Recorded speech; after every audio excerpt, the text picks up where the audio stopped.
Hi viewers, இன்னைக்கான வீடியோவில் என்ன நடக்கலாம்னு சொல்லிட்டு பார்க்கலாம். வீடியோக்குள்ள போகிறதுக்கு முன்னாடி நம்ம சேனலை லைக் அண்ட் சப்ஸ்கிரைப் பண்ணிட்டு கொஞ்சம் சப்போர்ட் பண்ணுங்க. வாங்க இப்போ வீடியோக்குள்ள போகலாம். மாயாவை கோர்ட்டுக்கு கூட்டிட்டு போயிட்டு இருக்காங்க. அப்போ போகிற வழியில் கான்ஸ்டபிள்ஸ் எல்லாருமே டீ குடிக்கலாம்னு சொல்லிட்டு ஒரு கடையில் இறங்குறாங்க. அந்த நேரம் பார்த்து மாயா ஜீப்ல இருந்து எஸ்கேப் ஆயிடுறாங்க.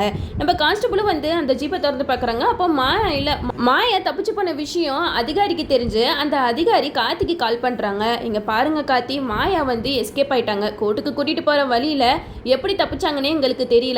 ஆனா கண்டிப்பா தப்பிச்சவங்க சும்மா இருக்க மாட்டாங்க. அவங்க கையில கன்னு வேற இருக்கு.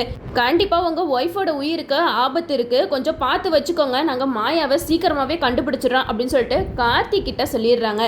கார்த்திக்கு இந்த விஷயம் தெரிஞ்சு ஒரே டென்ஷனா வீட்டுக்கு போறாங்க. அந்த நேரம் பார்த்து கார்த்திக் வந்து கதவை தாப்பால் போட்டு உள்ள வராங்க. அப்ப ரேவதி வந்து கார்த்தியை வெறுப்பேற்றுற மாதிரி பேசிக்கிட்டு இருக்காங்க. என்ன எப்பவுமே நான் தான் கதவை சத்துவேன், இப்போ என்ன நீ கதவை சாத்திட்டு வர, என்ன என் மேல உனக்கு லவ் வந்துருச்சா அப்படிங்கிற மாதிரி கேட்க, இதெல்லாம் கேட்டுட்டு கார்த்திக்கு செம்ம கடுப்பாவது. இங்கே பாரு ரேவதி, கொஞ்சம் சீரியஸாக பேசு, இந்த மாதிரி இரிட்டேட் பண்ணுற மாதிரி பேசாது அப்படின்னு சொல்ல, அதுக்கு ரேவதி சொல்கிறாங்க, என்ன நான் உன்னை சுற்றி சுற்றி வரேன், நீ என்னன்னா ரொம்ப தான் ஓவராக பண்ணுற அப்படிங்கிற மாதிரி பேசும்போது கார்த்திக்கு செம்ம கோவம் வந்து ரேவதியை திட்டி விட்டுறாங்க. இனிமேட்டு இந்த மாதிரிலாம் என்கிட்ட பேசாது, எனக்கு சுத்தமாக பிடிக்கல அப்படின்னு சொல்லிட்டு போயிடுறாங்க. போனதுக்கப்புறம் யோசிச்சு பார்க்குறாங்க, அச்சோ நம்ம கோவத்தில் ரேவதியை ரொம்ப திட்டோமோ அப்படின்னு சொல்லிட்டே போகிறாங்க.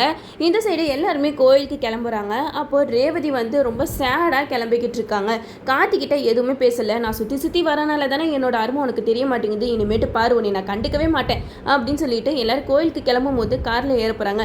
அப்போது ரேவதிக்கு அந்த இடத்துல கால் தடுக்குது. அப்போ வந்து அங்கே இருக்கிறவங்க எல்லாருமே சொல்கிறாங்க, என்னது இது, கோயிலுக்கு போகிற நேரத்தில் ரேவதி கால் தடுக்குது, இதான் அபசகுன மாதிரி இருக்கே அப்படிங்கிற மாதிரி சொல்ல, அதை கேட்டுட்டு சாமுண்டீஸ்வரியும் ரேவதி கொஞ்சம் உட்காந்து தண்ணி குடிச்சிட்டு வாமா அப்படின்னு சொல்கிறாங்க. அப்போது சுவாதி சொல்கிறாங்க, இல்லைம்மா இதுக்கு முன்னாடி நீங்கள் அப்படி தானே கோயிலுக்கு போகும்போது உங்கள் கால் தடுத்துச்சு, அப்போது உங்கள் உயிருக்கே ஆபத்தாக வந்தது, இப்போது ரேவதி அக்காக்கும் அதே மாதிரி இருக்கு, நம்ம எல்லாருமே கோயிலுக்கு போவோம், ரேவதி அக்கா மட்டும் வீட்டில் இருக்கட்டுமா அப்படிங்கிற மாதிரி சொல்ல, இதை கேட்ட சாமுண்டீஸ்வரி வந்து அதெல்லாம் ஒன்றும் இல்லைம்மா, நம்ம கோயிலுக்கு தானே போகிறோம், அங்கே இருக்கிற சாமி காப்பாற்றோம் அப்படிங்கிற மாதிரி ரேவதியும் கூட்டிகிட்டு போயிடுறாங்க.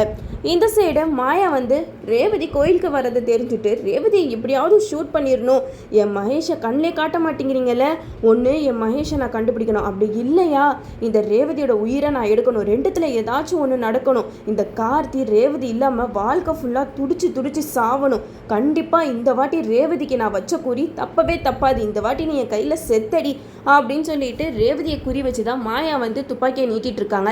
கரெக்டாக ரேவதியை ஷூட் பண்ணலாம் அப்படின்னு சொல்லிட்டு ரெடியாக இருக்காங்க மாயா. அந்த நேரம் பார்த்து ரேவதி குறுக்கால யாரோ வந்துட்டு போயிட்டு இருக்காங்க. என்னது இது, இவ எல்லா நேரத்துலையும் மிஸ் ஆகிக்கிட்டே இருக்காளே, இனிமேட்டு நம்ம விடக்கூடாது, கரெக்டாக குறி பார்த்து சுடணும் அப்படின்னு சொல்லிட்டு ரேவதி அந்த பிரகாரத்துக்கிட்ட போகிறாங்க. அந்த நேரம் பார்த்து நம்ம கார்த்திக் வந்து குறுக்க வந்துடுறாங்க. இந்த டிரைவர் வேற, இவனுக்கு வேற வேலையே இல்லை, எப்போ பாரு ரேவதி பின்னாடியே சுற்றிக்கிட்டு இருப்பான் அப்படின்னு சொல்லிட்டு செம்மையாக கடுப்பாக்குறாங்க மாயா. இந்த இடத்துல கார்த்தி வந்து ரேவதியை பார்க்குறாங்க. அப்போ ரேவதி கார்த்தியை பார்த்து எதுவுமே பேசாமல் அமைதியாக இருக்காங்க. நான் உன் பின்னாடியே சுற்றுறனால தானடா உனக்கு ரொம்ப எகத்தாளமாக இருக்குது, இனிமேட்டு பாரு உன்னை நான் கண்டுக்கவே மாட்டேன் அப்படின்னு சொல்லிட்டு ரேவதி கார்த்திகிட்ட பேசாமல் அப்படியே மூஞ்ச திருப்பிடுறாங்க. இது வந்து கார்த்திக்கு கொஞ்சம் ஒரு மாதிரி தான் இருக்குது.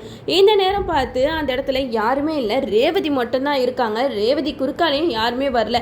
அப்போ மாயா கரெக்டாக அந்த துப்பாக்கியை ரேவதியை பார்த்து நீட்டுறாங்க. ரேவதி, இதோட உன் கதை முடிஞ்சிச்சு, எப்படியெல்லாம் எங்களை ஆசை காட்டி மோசம் பண்ண, நீ மட்டும் மகேஷை கல்யாணம் பண்ணியிருந்தனா இந்த சொத்து பத்து எல்லாத்துக்குமே இப்போ நாங்கள் அதிபதி ஆயிருப்போம். ஆனால் இது எதையுமே நடக்க விடாமல் என்னோட மகேஷை என்கிட்ட இருந்து பிரிச்சிட்டிங்கல்ல, இனிமேட்டு நான் சும்மா இருக்க மாட்டேன்டி, நான் ஜெயிலுக்கு போனாலும் போவேனே தவிர உன்னை கொலை பண்ணிட்டு தான் போவேன் அப்படின்னு சொல்லிட்டு கரெக்டாக ரேவதியை ஷூட் பண்ணலான்னு போகிறாங்க. அதோட இந்த எபிசோட் வந்து முடிஞ்சிருது. எனக்கு என்னமோ மாயா வந்து ரேவதியை ஷூட் பண்ணிடுவாங்க தான் தோணுது. ஏன்னா ரேவதி வந்து வீட்டை விட்டு கிளம்பும் போது அவங்க கால் வந்து கொஞ்சம் ஸ்லிப் ஆச்சு. ஸோ அதுவே ஒரு அபசகுனம் தான். ஸோ அதுக்கேற்ற மாதிரி தான் இப்போ மாயா வந்து ரேவதி கிட்ட கன்னை நீட்டிகிட்டு இருக்காங்க. கண்டிப்பாக ஷூட் பண்ணிடுவாங்க.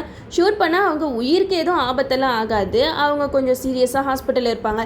அந்த நேரம் பார்த்து நம்ம ரேவதி மேலே இறக்கப்பட்டு நம்ம கார்த்திக் வந்து லவ்வை சொல்கிறதுக்கு வாய்ப்புகள் அதிகமாக இருக்குது. அந்த நேரத்தில் தான் நம்ம சாமுண்டீஸ்வரிக்கு கார்த்தி பற்றின உண்மை எல்லாத்தையுமே அந்த டிடெக்டிவ் தீபாவதி அவங்க கண்டுபிடிச்சி சொல்லிடுவாங்க. நம்ம ரேவதி கார்த்திக் ரெண்டு பேருமே இந்த சாமுண்டீஸ்வரி பிரித்து வச்சுருவாங்க. இப்படி எல்லாம் தான் கதைக்களம் போகிறதுக்கு வாய்ப்புகள் அதிகமாக இருக்குது. ஏன்னா இப்போ நம்ம ரேவதி வந்து கார்த்திக்கிட்ட சண்டை போட்டிருக்காங்க. இந்த நேரத்தில் ரேவதி ஒரு வார்த்தை சொல்லிட்டாங்க, இனிமேட்டு நான் உன் பின்னாடி சுற்றவே மாட்டேன் அப்படிங்கிற ஒரு வார்த்தை சொல்லியிருப்பாங்க. ஸோ அதுவே நம்ம கார்த்திக் வந்து ஒரு மாதிரி இருக்கும். இப்போ ரேவதி அடிபட்டு ஹாஸ்பிட்டலில் இருக்கும்போது கண்டிப்பாக இனிமேட்டு நம்ம ரேவதியை கஷ்டப்படுத்தக்கூடாது, அவளை நம்ம வாழ்க்கை துணையாக ஏற்றுப்போம் அப்படின்னு சொல்லிட்டு கார்த்திக் வந்து முடிவெடுத்துருவாங்க.